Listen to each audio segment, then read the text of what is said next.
And I think being happy is more important than, going to a college or, having a high paying, being a doctor when they grow up.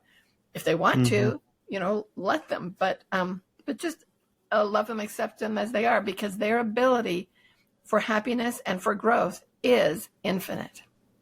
Mm-hmm. It is. It really is. I love that answer. Thank you so much. Hello, everyone. Welcome to the Infinite Abilities Podcast.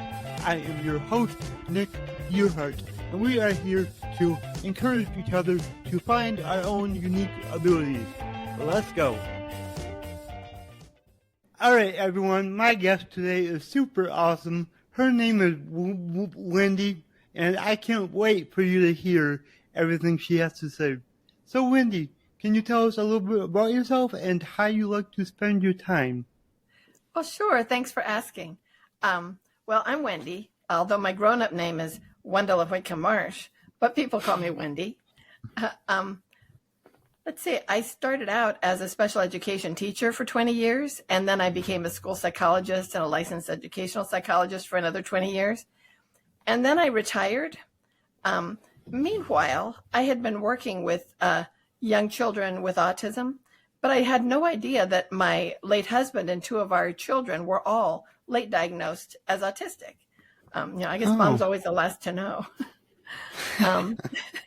So I retired in 2016, and I thought I would just maybe write a book, maybe see one or two clients. But retirement just didn't take with me.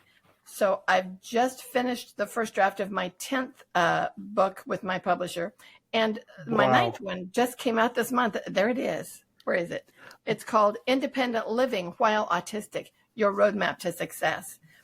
And it's part of the Adulting While Autistic book series. There's 5 books in that series.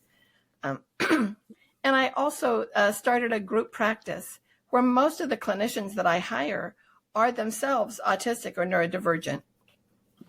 And we see clients from all across the country. If they wonder if they might be autistic, we do assessment for that, also for ADHD. And we have counseling and life coaching. And I really enjoy having a busy retirement. It seems to suit me better than just, knitting. I'm not very good at knitting. I'm not either. Like, look at my hands. They don't work that good. Yeah. Plus, you can buy scarves, Why do we all have to knit? I love that. And I love your humor. You're amazing. And yeah, you retired, but I'm pretty sure you're working more now than you did before. But it also, I don't think you call it work because it's what you enjoy. Yeah, I don't work for anyone else. I only do what I want to do. And this is what I want to do. And that's what we all dream of having, right? Yeah. So I would love to know more about, what you've learned about autism, some things that can help others understand autism a little bit better. Because I've had a few guests on that have autism, and I have 2 clients that have autism. So I know personally that autism isn't what everybody thinks it is or what it's portrayed to be. That's for sure. You're entirely right. Some people see maybe 2 extremes. Like on the one hand, they think of like a little boy who doesn't talk, doesn't take care of their own basic needs, just, holds their little toy train and flaps their hands. Or they think it's like Sheldon on TV, it's a genius who's kind of quirky and, not very social. Yeah. But in fact, there's a wide range of people who meet the criteria for autism, but they don't all look alike any more than any of us all look alike, exactly. Or behave alike or respond alike. They're very different. Yeah. Some things they might have in contact is in common is challenges with communication. But it's all different levels. There are some who are nonverbal. There are some who are extremely verbal. And there are people who are very, very verbal when they're talking about their interests and they're comfortable. But if they're talking and suddenly maybe there's a car backfire or a dog barks or a plate drops, they might become completely mute and unable to speak. As stress goes up, abilities go down. So it's like it goes together. And I think that's true for a lot of people, but it's definitely true for the people I know who are autistic. And there is a difference between, I think, early diagnosed autistic people who, when they were 2 or 3, everybody knew this is an autistic child. But there's a whole group of people who are late diagnosed with autism. And they're still autistic, but they have been masking and really masking hard. It's like pretending to be normal. You know, I can't say normal without the finger quotes. I know, I do the same thing. Well, I try. Yeah. But yeah, you know, but it's that's what we all say is normal. But Yes. it's just how it is. You know, the terms that we use is just because it's normal. You know, so yeah. I think of myself, I'm not autistic, but I think of myself as being in the neuromajority. I used to say neurotypical, but then I started feeling, well, typical sounds like maybe that's the way it's supposed to be. But it's just that there are more people in the neuromajority than there are autistic people. Yeah, And that's all there is. that's the way it is. And as with most things, the people in the majority tend to make the rules. Exactly. So if most people say, I'm comfortable looking at people's eyes, there's no reason to look at eyes when you're talking because we hear with our ears, not our eyes. But if they say, well, since we're all comfortable looking right at people's eyeballs, if you don't, we're going to think you're lying, or we're going to think, you know, we're not going to trust you. But for some people, looking right at someone's eyeballs is kind of uncomfortable. You know, if you think about it, it's like, that's a weird thing to be looking at. If you look at the general face, you get the expressions. You don't have to gaze right at the eyeballs. And I know that that's a common thing for people with autism. Is that's true. It's uncomfortable to make eye contact. One of the clients that I'm working with now, you know, she told me all about it. She's like, it's just, for me, it's weird.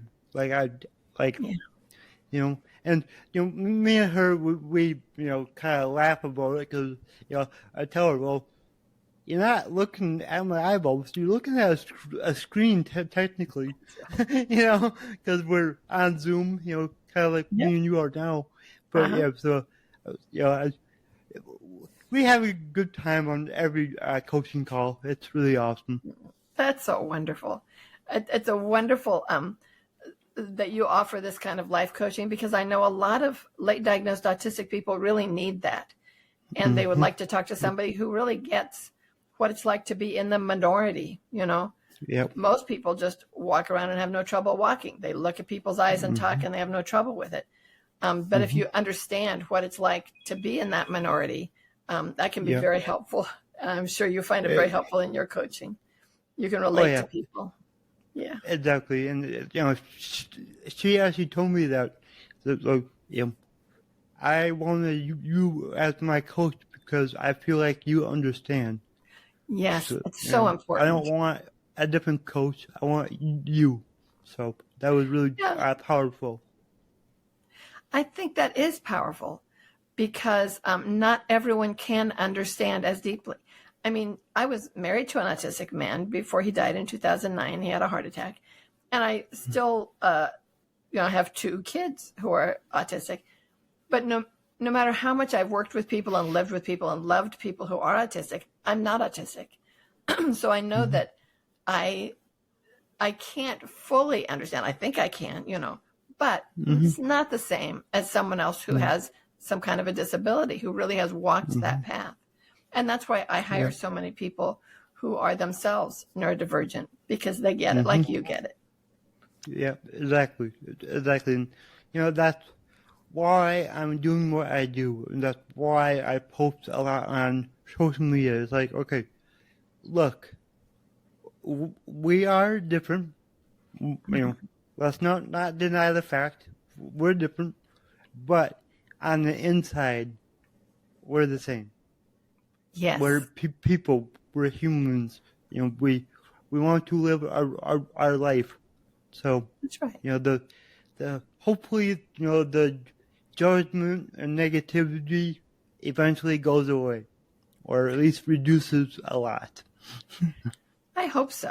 And I think by getting your voice out there on this podcast and in the other ways that you reach out to people, that really helps to let people understand, because a lot of times it's just that they've never met someone with a disability. They just don't know. Yeah. But once you meet someone and they're your friend, or you've heard their podcast, then it's like, oh, well, of course. Well, I may not like everyone like that, but I like you. And that means, well, maybe that means I should also like all these other disabled people instead of thinking that they're lesser in any way, because that's not true.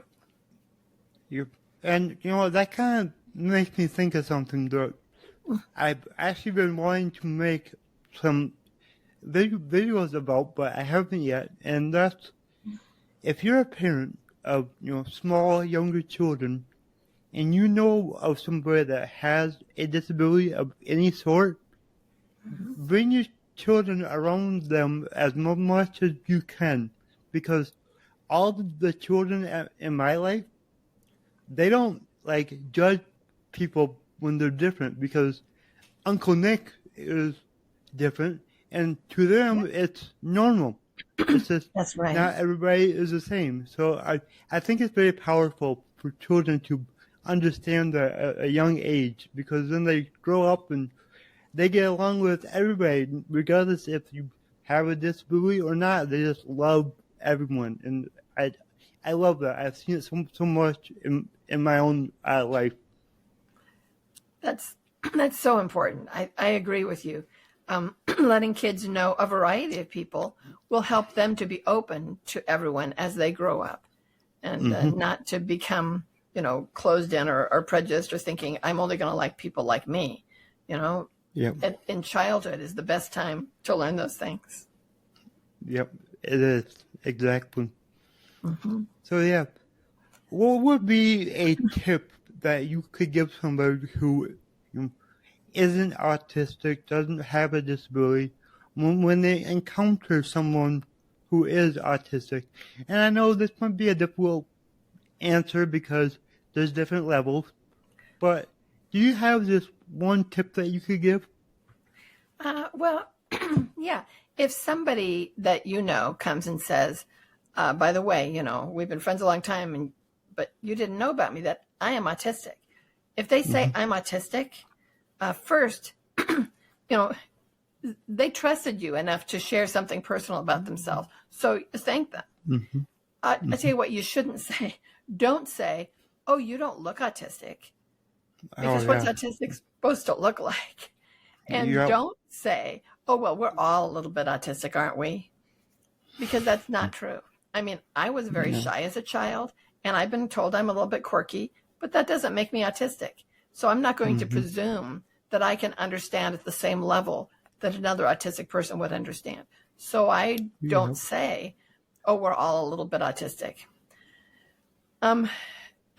If you thank them for sharing that with you, and I think one of the worst things you can say is, oh, no, you're not. You're fine. There's nothing wrong with you.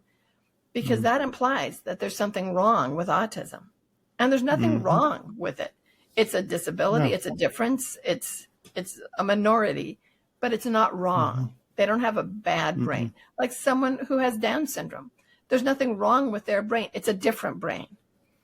People with Down learn at their own pace, and they have valuable lives, even though they have a difference. But there's nothing wrong with being autistic. So just accept them, listen when they tell you, and believe them when they tell you what's true for them.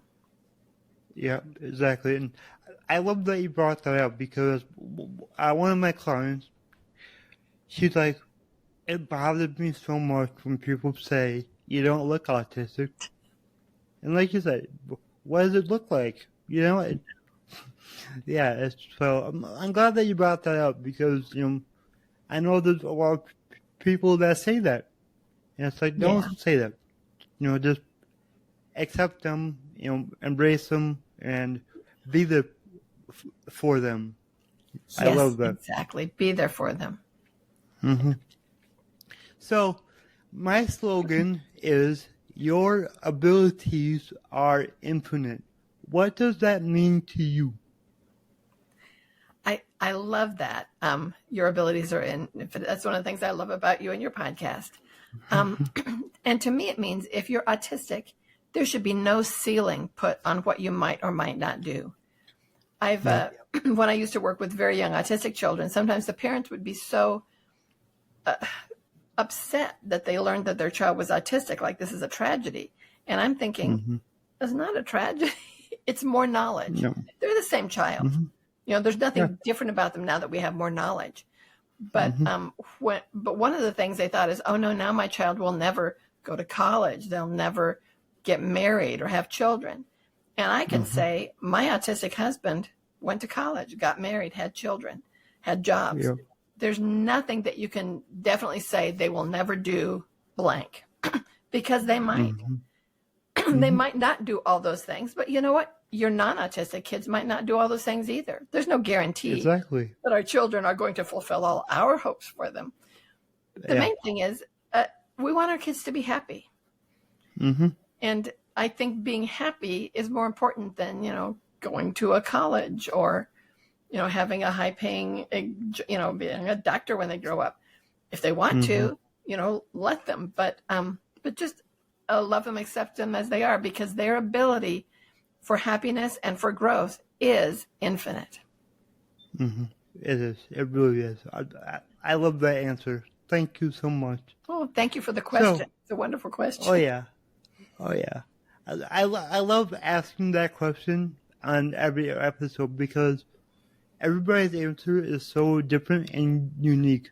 So I just love to see basically how powerful that statement is because it can mean so many different things. True. So I love that. So Thank you. if people want to reach out to you, how can they find you? Sure. Well, I have a couple of websites. My business one is adultautismassessment.com. It's all one word, Adult Autism Assessment. And then my author website is just my whole name, WendelaWhitcombMarsh.com, all one word. Okay. And maybe you'll be able to put that in the notes so that they'll know how to spell it.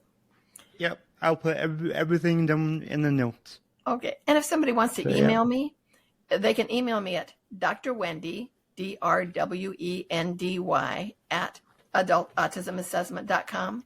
And just tell me where we met. Just remind me that this is how you got my email address so that I can have context. And I will love to hear from you. Awesome. Awesome.